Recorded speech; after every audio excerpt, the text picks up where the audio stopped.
This is KGW News at 11. This is an urgent message from Washington County Public Alert. An excessive heat warning has been issued for your Washington County address.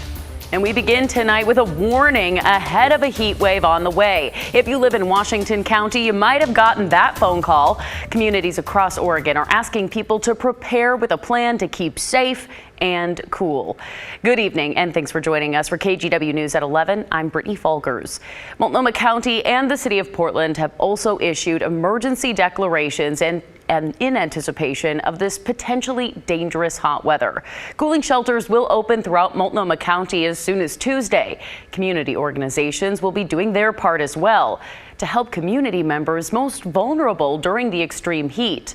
On top of their regular meal services, Portland's Blanchet House in Old Town will be extra vigilant this week, offering water, clean shirts, and hygiene kits to people experiencing homelessness. It's very dangerous for the people that we serve, and so we're going to be pushing out a lot of water. We'll fill up wagons with cold water, and we'll walk around the neighborhood and do welfare checks on people. We've seen the devastating impact the heat can have on our vulnerable populations before. Dozens of Oregonians died during last summer's June heat dome. Nearly 80% of those were 60 and older, and more than 70% lived alone. So check on your neighbors frequently until that heat wave ends. But not everyone who needs to escape the heat will have the means to get to a cooling shelter, or they might not feel comfortable going. Christine Pitawanich was in Salem today, and Christine, organizations there are gearing up to make sure that the homeless are hydrated and they stay safe wherever they are. Yeah, Brittany, I connected with the Mid-Willamette Valley Community Action Agency. It is an organization that helps the homeless and people in poverty. With the heat that is expected this week, teams with that organization were already out today scouting areas and making the rounds early. Yeah, so the plan today is really just getting out into the community and connecting with those that are experiencing homelessness. Robert Marshall is the emergency manager with the Arches Project, dedicated to addressing housing instability and helping the homeless. So we have these 5-gallon water containers, and so half of these are filled with Gatorade beverages, and then half of them are filled up with water. We caught up with Marshall and his team as they were headed to Gear Park in northeast Salem. We saw quite a few people that looked like they might be in need of some services. The goal throughout the week is to spread information about cooling centers while handing out Gatorade, water, and other supplies to people living on the street. Hey, you! How are ya? Marshall says after last year's historic heat wave, the team made sure to plan ahead. But this year we now have a comprehensive plan in place. If the temperatures are this, then we're going to do this. And this is how much staff and anything that we need for it. And if somebody's in a state of distress because of heat exhaustion or heat stroke, we'll call 911 and we'll get emergency services out there. So it's a pretty broad operation, and it'll go on for the next several days. Jimmy Jones is the executive director of the Mid-Willamette Valley Community Action Agency, which oversees the Arches Project. We have to review our maps to check where everybody is. Here, my love. Let me give you a couple bottles of water. Here, my love. That man, Xavier, and others in this parking lot are grateful for the help. I'm grateful because I know what it's like to be by myself.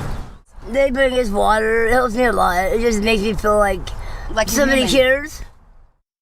Like somebody cares. Wow.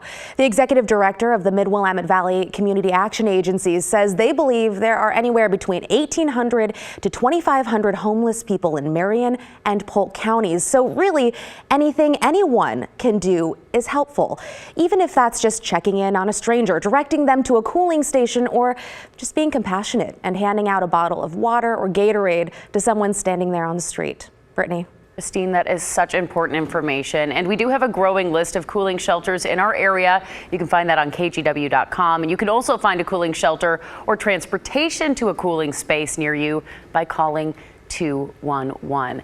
And Christine makes such an important point, Joe. It's to make sure that we're checking in on our neighbors. And when we talk about heat exhaustion, heat stroke, things like that, it's the people around us that usually are clued into that. So we got to keep checking on each other. That's a great point. I think we get to the point, you feel like, hey, I'm young, I can, go out and do my exercises. All invincible, right? Right, exactly. That's not the case. Make sure you get plenty of fluids, not just tomorrow, but the entire week. And heading into the next 6-7 days, Brittany, we're going to be seeing the warmest stretch we've seen so far this summer. And we do have watches and warnings because of that. And the heat basically has already arrived. We topped out with highs earlier this afternoon in a low 90s. So this is the first day of the heat wave, and we're going to continue to see some very warm conditions. As we look at the watches and warnings, you can see we're going to be under an excessive heat warning all week long, an excessive heat watch throughout the central and eastern side of the state. We'll zoom in. This orange color you see, that's a heat advisory that's going to be in place throughout parts of southwest Washington here over the next couple of days, basically tomorrow all the way into Thursday. I'm forecasting these numbers here the next 3 days, right around 98 degrees tomorrow, close to 100 degrees in many locations, really throughout parts of the metro area and up and down the I-5 corridor. It's going to be just as hot heading into Tuesday. I think there's a chance we hit maybe record heat for Tuesday. Wednesday, it's going to be just as warm, but I don't think we go above 100 degrees. Here's a reason why we might not see temperatures as warm over the next couple of days. We are going to be looking at some smoke coming in from the wildfires that are burning over in California. It's not going to be impacting us tomorrow, but as we look at the smoke forecast, there's a chance by late afternoon, early part of the evening, we could be seeing some smoke impacting us here in the metro area. If that's the case, we might not see temperatures at 100 degrees. We still will be hot, maybe right around the mid 90s. But again, that's something we're going to be watching along with the heat over the next couple of days. I'll talk more about just how long the heat will be with us in a few minutes. All right, Joe, thank you. We want to turn now to Portland's rising gun violence. Tonight, police are investigating a shooting in southwest Portland. It happened right around 4 p.m. on Southwest Columbia Street. Now, there's very few details from this incident at this point, and we're working to get more information on what happened. We'll keep you updated on KGW.com. In southeast Portland, police shot and killed a man early this morning. Portland police say it started as a domestic violence incident and that the man had a gun and fired the first shot. Christelle Kumwe talked to witnesses, one who captured the incident on camera. And we do want to warn you, this video is graphic and may be disturbing to viewers. Behind these steps right here, and the officers were right here. Christopher Ponte was here on the sidewalk at the corner of Southeast 148th Avenue and Clinton Street just after midnight early Sunday morning. Well, I was driving up here, up 148th, and we were cop watching. We call it cop watching, filming the police. And we just happened to be behind a cop when he turned his lights and sirens on. Portland police says officers responded to reports of a man and woman in a physical fight in that area. So they pulled up to right here and they approached the man and the woman and they went to start detaining the guy or something. That's when Christopher pulled out his cell phone and started recording just feet away from the officers. Step back. The video shows two officers approach the man and try to take him into custody. The man struggles with officers before they fall to the ground and grapple with each other. A gunshot can be heard on the video, and it appears the man has a gun in his hand here. I seen the gun come up, it fired, the cop was like this, I don't know if he had his hand on it yet or not, but he got it away from him. In the video, it looks like the officer on top of the man managed to get the gun away from him. After the first initial gunshot, the other officer can be seen firing their weapon at the suspect. Cracked the gun or something, or maybe there wasn't even one in the chamber, and then she just boom, boom, boom, boom, boom, boom. Once the officer fires their weapon, 6 total shots are heard on the video. The man, who has not been identified, died at the scene. The woman then runs to his side. I just heard shots and then I started hearing somebody screaming, so I ran out the door to see what was going on, and the cops were really fast here. I mean, hundreds of cops, it seemed like. Kathy McCoog lives in apartments right next to where the shooting happened. She's lived here for 15 years. It's so scary now. It never has been like this. The PPB homicide unit is investigating the case. Investigators spent the morning collecting evidence and interviewing witnesses. Christopher says police now have a copy of his video. I'm used to filming the police, but this is my first actual catching officer-involved shooting. I've been filming for 10 years, and this is the first time I caught that. It was pretty shocking. Christelle Kumwe, KGW News.